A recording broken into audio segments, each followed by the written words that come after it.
Magandang hapon po sa inyong lahat. Ito po si Dr. Jeff Hon. Nandito na naman po tayo sa clinic at ipapatuloy po natin yung ating live consultation. At nandito po sa harap ko ang isang pasyente na 46 years old. At tanungin po natin as usual kung ano pong reklamo ng pasyente to start our history taking para malaman po natin kung anong posibilidad, anong mga sakit ng pasyente. So, ano po problema natin, madam? Maglipong-lipong. Lipong-lipong. Sa Tagalog, nahihilo. Ang lipong kasi, maraming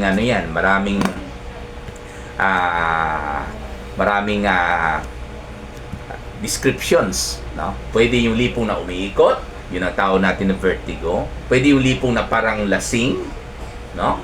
Pwede rin yung lipong na bagaan lang ang ulo. Okay? So, ganyan po yan, no?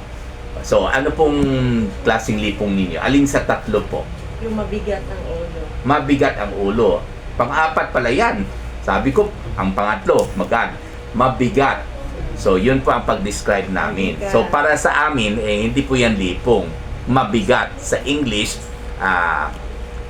heaviness. No? Heaviness of the head. Ayan. So, bakit mabigat? Kasi may laman Gusto mo, tanggalin lang natin yung utak ko para mawala yung kabigatan. Hindi, joke lang Mabigat ang ulo, tapos... May high blood po kayo. Siguro, hindi ko alam. So, never been told na may high blood kayo. Hindi kayo sinabihan ever since? Or nakunan kayo ng BP noon? Bloodline lang. May lahi kayo. Pero hindi kayo nagpakuha ng blood pressure noon. At sinabihan kayo na meron kayo, pero hindi niyo matanggap. Okay, medyo nabura na sa isip ninyo. Hindi po ganon. Kasi denial kasi palagi yung mga pasyente pag alam nila na may high blood sila. No? Hindi kayo sinabihan ever since. Kaya tinanong ko po kung may high blood po siya. Kasi pag mabigat, pwede sa high blood. No? Bakit? Kasi pag mataas ang blood pressure, grabe yung pag-akyat yung dugo sa utak. Kasi high blood pressure nga. Yun ang pressure na tumulak ng dugo paakyat sa utak. At pag mataas, siyempre ang daming dugo, mas maraming dugo ang aakyat sa utak. Kaya mas mabigat siyempre ang utak. Huwag naman yung sa sobrang akyat yung dugo, sa sobrang lakas ng pressure, puputok yung ugat. Pero bago puputok yan, magkakaroon muna kayo ng aneurysm. Kaya never kayo magkaroon ng aneurysm, okay, kung wala kayong high blood pressure. So, balik po tayo sa kanya. Ano po ibig sabihin mabigat? Yung dito, mabigat. So, dito daw. Masakit. Tapos yung Dito? tainga, mamumula-pula. Mamumula. Ay, Talaga? mainit. Tapos Mainit, ha? mamula-pula, oh. Okay. Tapos, kailan nag-umpisa ito? Yung Saudi pa. Sorry? Sa abroad pa. Ay, galing pala kayo sa Saudi? Saudi, tapos pa Dubai. Dubai. So, kauwi lang po kayo o matagal na po kayo nakauwi dito? November. Sorry, November. Babalik pa po kayo doon? Ayun na ninyo. Ilang taon po kayo doon? 2 taon sa Dubai. Then, yung Saudi, earlier pa yung Saudi? Or, Earlier. ilan taon kayo sa Saudi? Mag-apat. Apat, so 6 years on and on. Anong trabaho po ninyo doon? Salon, DH, or ano? DH. Okay. Mabait po yung boss mo, amo? Okay lang. Okay lang. Bakit hindi kayo babalik? Marami na kayong pera, bigyan mo ako. Hindi, joke lang. Sana all. Oh, bakit hindi pa kayo babalik? Ay, ano? Okay na, medyo wala, nakatapos na siguro ang pag-aaral ng mga bata. Kasi usually yun ang rason, di ba? Hindi na ako babalik kasi nakatapos ni Mara. Ganun po ba ang rason ninyo? Hindi. Oh, pagod na talaga kayo. Pagod na talaga. Okay, Dapat kaya dito na. nakakaipon na siguro kayo. Wala din. Ha? Wala.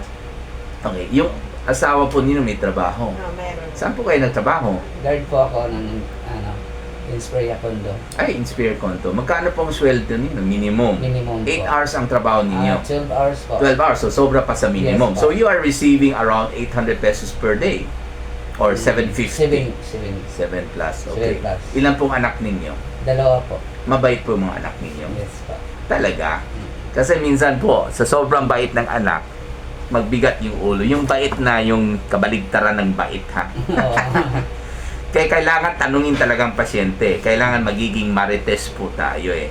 Kasi kailangan alamin natin yung dahilan. Madali lang reseta, mabigat, ay pain reliever lang. Punta kayo sa butika, eh hindi naman sila doktor doon. Ay syempre, bigyan kayo ng pain reliever.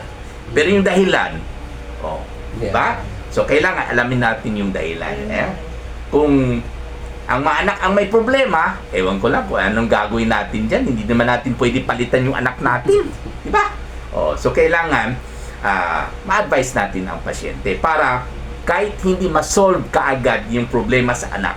For as long, presuming ang problema niya ay yung anak niya, hindi naman mabait daw presuming lang na ang anak ang may problema, kahit hindi magbago kaagad yung anak, at least pag alam na ng pasyente na may kinalaman yung anak niya sa kaniyang sakit, mas madali matanggap nila yung sakit nila at mas madali mawala kasi alam na nila ang dahilan.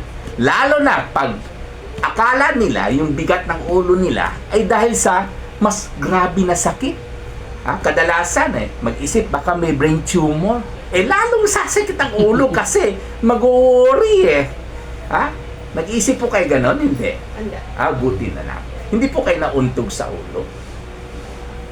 Hindi naman. Hindi po kayo naduduling. Pero mayroon akong acid reflux. Okay. So, balik muna tayo sa ulo. Mamaya na yung acid reflux niyo. Hindi po kayo naduduling, naglibat. Hindi ba? Hindi naman po. Medyo blurred lang. Hindi kayo ginigising hating gabi at biglang masakit yung ulo at saka suka ng suka kayo. Hindi naman po. Okay. Dalawang kamay, dalawang paa, okay naman po. Yung paglunok, walang problema po.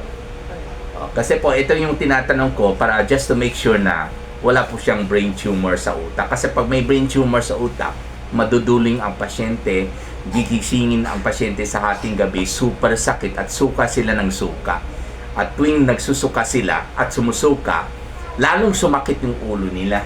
No, yun ang tatak ng sakit sa ulo dahil sa brain tumor. Dahil po, mataas ang pressure sa utak. Hindi naman po kayo ganyan, no? Hindi naman kayo ginising-gising sa hating gabi. Ay, hindi. Sometimes kung sasakit talaga ang ulo, susuka talaga ako. Ayun lang. Pero after suka, mas okay ang pakiramdam ninyo or lumalala? Lalong lumalala sa sakit, pero lalong nagsusuka, pero darating din na maayos na. Maayos naman. So, ibig sabihin, pagkatapos ng suka, parang mas okay pa siguro ang nararamdaman ninyo. Ganun po ba? Mas okay. So anyway, pag ganyan po ang effect ng pagsuka, hindi po yan typical ng brain tumor. Kasi maglala talaga. To the point minsan na biglang ganon. Kasi sa pagsuka, lalong mag-increase yung pressure ng utak at maiipit po yung pinaka-importante parte ng utak at biglang putol ang paghinga ng pasyente. Pero pag migraine, yung sakit sa ulo, mawawala po yung sakit ng ulo nila tuwing magsuka sila. Yun po ang tatak ng migraine, no? So anyway, hindi naman kayo ginigising hating gabi, no? Ginigising kayo ni Mr. Hating Gabi. Hindi, bakit tumawa kayo? Hindi, ginigising Matagal kasi matulog. kung may problema ba, ikaw naman, iba nang iniisip mo Okay? So anyway, kukunan ko po yung blood pressure ninyo, no? After this. Ang next tanong ko is, may lagnat pa po kayo? Wala. Kasi pag may lagnat, malamang yung bigat ng ulo po, pwede dahil sa infection. Hindi pa po siya nauntog sa ulo, so hindi tayo mag-isip na nagkaroon siya ng blood clot sa utak kasi out na yung head trauma, no? Okay? So, ano pa? Wala naman po kayong ubo, wala. Sakit ng lalamunan, wala naman po. How about ihi? Walang problema. Hindi po kayo nagtatae. Hindi. Okay, just to make sure na wala siyang infection sa iba't ibang parte ng katawan to the point na pwede rin siya mag-contribute ng heaviness of the head. Okay, so gusto ko pong malaman kung meron kayong maintenance na gamot. Like for diabetes, meron pa po? Wala. Wala. Antihistamine lang. Yun lang, para sa allergy po ninyo. Allergy. Nag-inom po kayo ng gamot para sa sakit ng ulo? Saridon. Saridon. Nawawala naman po sa Saridon? Hindi. Hindi nawawala. ka na maybe 3, 2 oh. Pero mawawala. Oo, wala. Okay. Ano napansin po niyo sakit ng ulo ninyo? Yung bang lumalala yung sakit ng ulo ninyo? Hindi naman. Pareho pa rin ang intensity. Yung pareho rin yung frequency. Hindi lalong madalas yung sakit ng ulo ninyo. Hindi naman po. Hindi naman. At pag makatake ngayon, hindi naman lalong humahaba yung sakit ninyo. Hindi. Ganon pa rin. So, ilan weeks or buwan na po yung sakit ng ulo ninyo? Gano'n na katagal yung sakit ng ulo ninyo? Dito lang, hindi araw-araw na may sakit sa ulo. Kaya lang, mabigat lang talaga. Pero doon sa Saudi, Dubai, Saudi, mas halos madalas. Araw-araw. Yun. Kasi stress siguro doon, no? Sure. Okay. Maraming trabaho doon at konti lang po kayo sa bahay. Kayo lang mag-isa magtrabaho doon o dalawa, Marami, tatlo. marami. Pero marami kayong trabaho. Marami din stress. At late kayo matulog siguro doon, no? Late. Yun kasi ang reklamo doon eh. Pero makakain po kayo ng 3 times a day or minsan twice a day lang. Walang problema sa Walang diet. problema. Okay. Pagdating dito, hindi na masyado sumasakit ng ulo ninyo. Hindi. Ay, galing pala si Mister, oh. Bawas na, Eh, mukhang yun ang sagot, eh, ha? Galing talaga ni Mister, eh. Nawawala na yung sakit ng ulo. Hindi, joke lang, ha? Ibawas na talaga trabaho dito. So, anyway, tinatanong ko po ito, kasi pag brain tumor, eh, syempre, maglala yan, eh. Diba? Oh, kasi lumalaki yung tumor. Eh, hindi naman pwede lumilit yung tumor at nawawala or nabawasin yung sakit, diba? Ng ulo. So, sa kwento pa lang niya, we are already assured na hindi ito brain tumor. Kasi ang brain tumor nga, maglala lalo. So, hindi na po kailangan natin ipa-CT scan ang pasyente. So, anyway, examinin ko po yung pasyente. Time out po muna tayo. In the meantime, pag talagang wala akong findings, ang ibibigay ko lang po ng gamot para sa kanya ay yung pain reliever lamang. Mas malakas pa kaysa Saridon, which is no other than mefenamic acid. The mildest anti-inflammatory medicine is still mefenamic acid. Ang anti-inflammatory po, analgesic rin po para sa pain. So, pag hindi kaya sa mefenamic acid, then we may try diclofenac sodium. Pero ang pinaka-importante dito, i-advise po natin ang pasyente na maaga siya matulog. Maraming salamat po.